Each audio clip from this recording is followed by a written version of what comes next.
عوام و خاص اہل سنت و جماعت کے نام ایک پیغام۔ برادران ملت اسلامیہ، ہندوستان میں مسلمان علم و ہنر میں کتنے پیچھے ہیں یہ ہم سب جانتے ہیں۔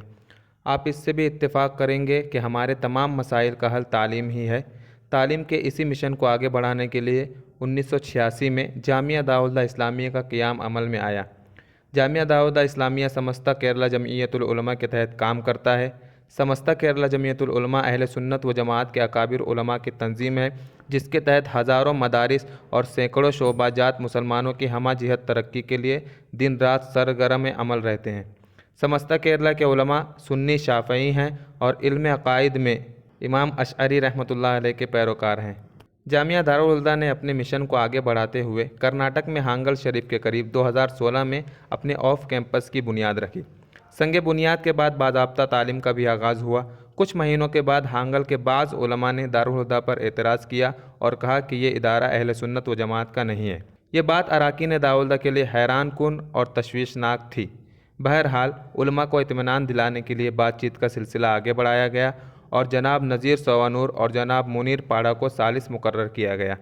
18 جنوری 2018 کو ایک میٹنگ ہوئی جس میں فریقین نے 3 شرطیں مقرر کیں۔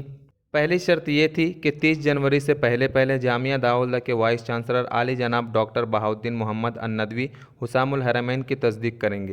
دوسری شرط یہ تھی کہ تصدیق کے بعد وائس چانسلر قبلہ اور اہل سنت و جماعت کے بزرگ عالم دین علامہ ضیاء المصطفیٰ صاحب قبلہ ایک ساتھ اس تصدیق نامہ کا اعلان کریں گے۔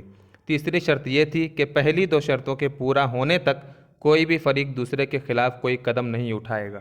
جامعہ نے اپنی ذمہ داری سمجھتے ہوئے 30 جنوری سے پہلے حسام الحرمین کا تصدیق نامہ جناب نذیر سوانور اور جناب منیر پاڑا کے سپرد کر دیا، لیکن اس بیچ فریق مخالف کے ایک عالم نے کرناٹک کے ایک پروگرام میں دارالہدیٰ پر ایک بار پھر اعتراض کیا اور میٹنگ میں طے شدہ شرط کی خلاف ورزی کی۔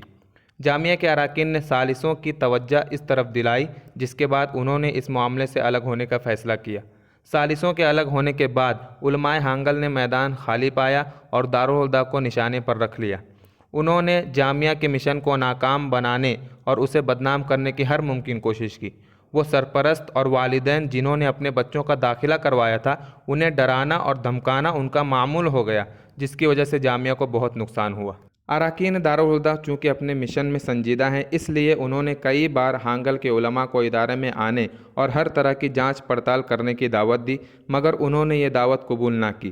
اگست 2022 میں جامعہ نے شیر مہاراشٹر مفتی علاؤالدین قادری دامہ ظلہ العالی کو دعوت دی۔ حضور نے دعوت قبول فرمائی اور ادارے کا دورہ کیا۔ اس موقع پر بھی اراکین جامعہ نے ہانگل کے علماء کو دعوت دی، لیکن اس بار بھی کوئی بات چیت کے لیے تیار نہ ہوا۔ قبلہ مفتی صاحب نے بھی علماء کو خط لکھا اور ایک بار بیٹھ کر تمام مسائل کو حل کرنے کی دعوت دی، مگر وہاں سے کوئی جواب نہیں آیا۔ حضرت مفتی صاحب قبلہ نے یہاں آنے سے پہلے بریلی شریف کا بھی دورہ کیا تھا اور وہاں آپ نے نبیرہ اعلیٰ حضرت تاج العلماء حضرت علامہ توصیف رضا خان مد ظلہ العالی سے دارالہدیٰ کے تمام حالات بیان کیے تھے، جس کے بعد حضور تاج العلماء نے دارالہدیٰ کو اہل سنت و جماعت کا ادارہ تسلیم کر لیا تھا اور اپنا دستخط شدہ ایک خط بھی جاری کیا تھا۔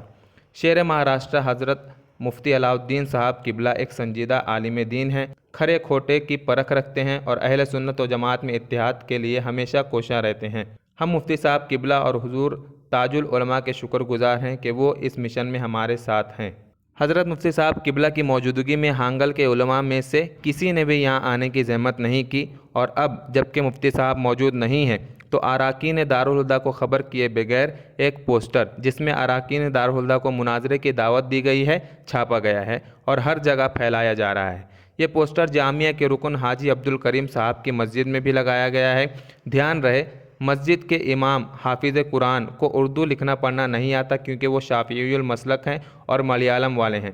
ہوا یہ کہ انہوں نے خود پوسٹر لگانے والوں کی مدد کی اور اچھی طرح ان کے ساتھ برتاؤ کیا۔ برادران اہل سنت و جماعت خود ہی فیصلہ کریں کہ حق پر کون ہے، کس کا کام تعمیری ہے اور کس کا تخریبی۔ امام احمد رضا خان علیہ الرحمۃ والرضوان کی کتاب حسام الحرمین علی منہر الکفر والمین کو اہل سنت و جماعت کے علماء کے درمیان ایک امتیازی شان حاصل ہے۔ حسام الحرمین کی تصدیق اہل سنت و جماعت اور دیگر بد مذہبوں کے درمیان خط امتیاز کھینچتی ہے۔ الحمدللہ اراکین جامعہ نے یہ کام بہت پہلے ہی کر دیا ہے حسام الحرمین کی تصدیق کے بعد بھی اگر کوئی کسی پر اعتراض کرتا ہے تو یہ اعتراض خود اس پر کیا جا سکتا ہے کہ آیا وہ حسام الحرمین کی تصدیق کو کافی سمجھتا ہے یا نہیں۔ اگر وہ حسام الحرمین کی تصدیق کو بھی کافی نہیں سمجھتا تو پھر اس کا کوئی علاج نہیں ہے۔